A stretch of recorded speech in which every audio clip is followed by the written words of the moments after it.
Sports Flash TV na may dati. Ito ay lagi kang panalo, bakbakan na sigurado, mga balitang... Ang reaksyon ni Casimero at Bradley kay Inoue versus Cardenas.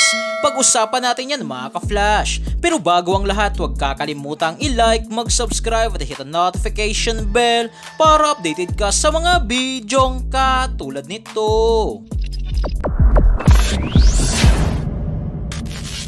So tulad nga po mga ka-flash, sa ating inaasahan kay former 3 Division World Champion Angas ng Pinas, General Cuadro alas Casimero, na kahit nanalo si Naoya the Monster Inoue via technical knockout sa round 8 versus Ramon Cardenas, pero dahil sa bumagsak ito sa round 2 ay grabe nga po ngayon ang banat ni Casimero. Ayon nga po kay Casimero, Turtle, pinagtatawanan ka na ngayon ng mga Filipino fans. Akalain mo natupi ka sa pili mo na kalaban? Yan ba ang monster? Sabihin mo, turtle ka. Hahaha, mahina. Sabi pa ni Casimero, Inoue, kung ako makatama sa iyo ng ganyan, puputulin ko talaga yung leg mo. Dagdag pa ni Casimero, idol nyo bulagta sa pili niyang kalaban.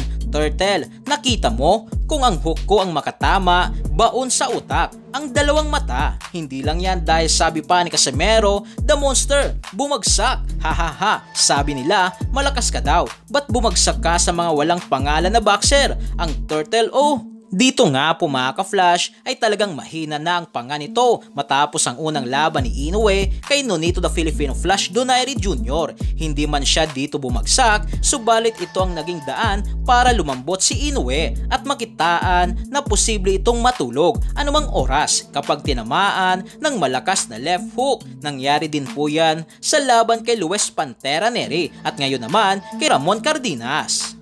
Ayon pa nga po kay Ramon Cardenas matapos ang laban ay sinabi nito na mahina nga raw ang suntok ni Inoue. Hindi nga raw katulad sa mga knockout puncher na kapag tinamaan ka, tulog talagang sasapitin mo. Subalit kay Inoue, dahil sa marami ito bumato ng mga suntok ay doon mo nga raw mararamdaman ang lakas ni Inoue at hindi doon sa isang suntok lamang.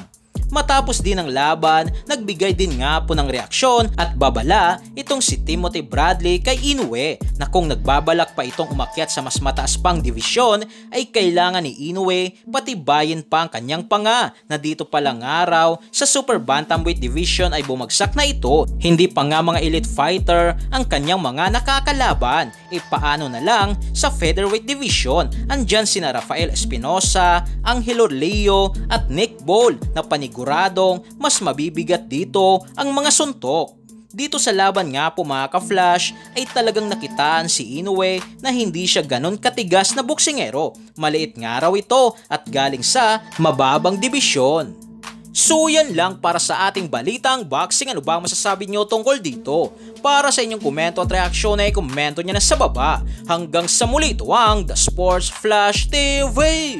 Sports Flash TV na may dati. Ito ay lagi kang panalo, bakbakan na sigurado, mga balitang boxing. Laging bago, balitang boxing, laban na kasado.